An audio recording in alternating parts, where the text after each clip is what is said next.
So as I was browsing my feed, video came by a creator I follow, Madeline Pendleton, and I like her content. I watch it regularly, and this one was talking about, in particular, how a lot of people were asking content creators, influencers, to talk about the stuff going on with Gaza right now, and she was finding it interesting, and she kind of explained her thoughts on that. Go seek her channel out, go watch those videos, but it was because of this that I finally understood something. She had a realization about something different, and I just wanted to comment on what I realized, which was I understand now the importance of influencers. And I know that's going to be a hard pill for some older people on this platform to swallow, because a lot of people just have that kind of mentality of what's an influencer? What do they do? And I had to struggle with that too. What does an influencer do, or what should they do? And so let's start by saying that the influencers that are like trying to hawk stuff at you, like gear and products, like that shouldn't be the primary mode of operation for an influencer. But in order for someone to be an influencer and do videos like this, or commentary videos and stuff, they have to make money or they may not be able to do those videos because they put a lot more time in them than I do.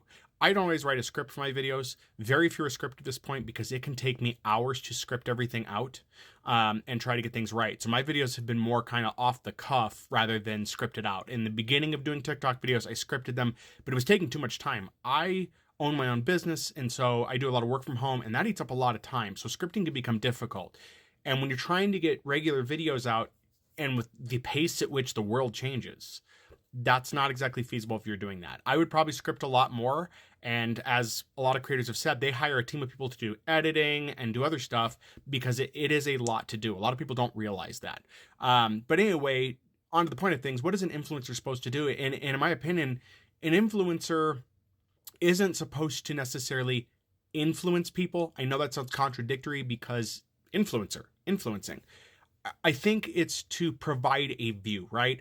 Influencers should always be below a level of celebrity that A-listers in Hollywood are. And here's why I say that.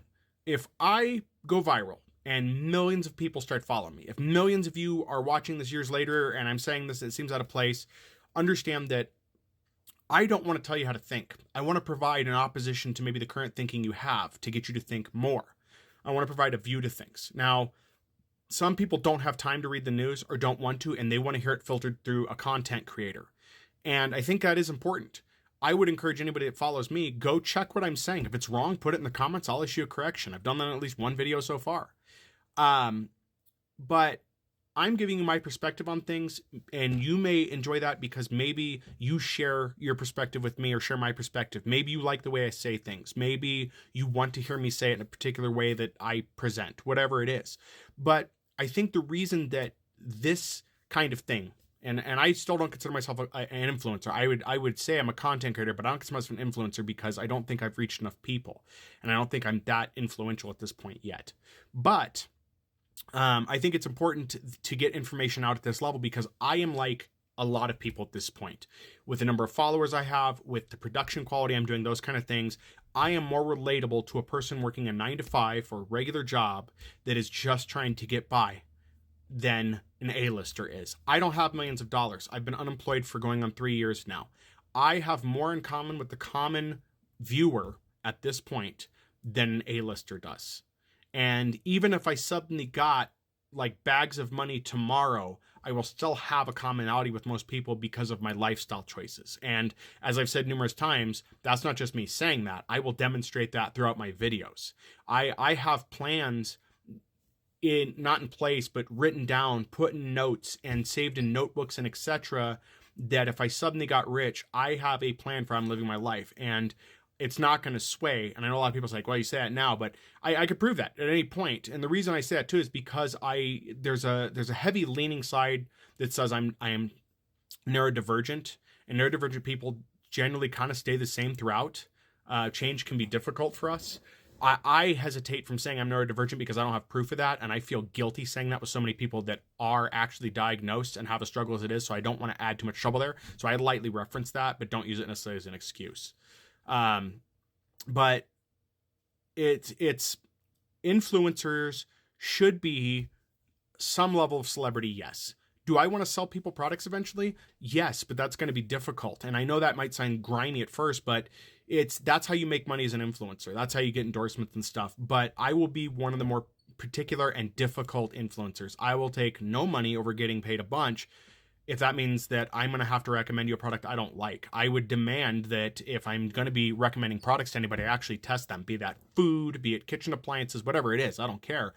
I have to be able to test it out. And I know a couple of content creators, don't know them personally, but through their channels, that they will talk down on a product. They have told the advertisers, if you give me this product, I will be talking about it in my own way. You automatically agree that if you're paying me to review your product, I'm going to review it honestly and tell people what I think. And I can think of products already I would love to endorse if they want to pay me, but I don't have the audience, but I know that. Anyway, to get off that tangent, you need influencers to not be overly famous. And we see this trend all the time. When influencers become to the level of A-listers to a degree, and I know there's plenty of people like, no, they can never be. They get that way, though. When they start getting featured in music videos, movies, and other professional projects, they have left and departed the level of influencer. Now, does that mean you have to stop being an influencer and just become famous? No, I think you still can if you can keep yourself grounded. And I think there are influencers that do that successfully, but they need to stay grounded. And it's fully possible to do that. I think it's difficult for a lot of people to do, but it is fully possible. What are your thoughts on that? What do you think of influencers? Why do you follow influencers? If you became an influencer tomorrow, what would your platform be? What would you be doing differently, or would you be able to stay the same?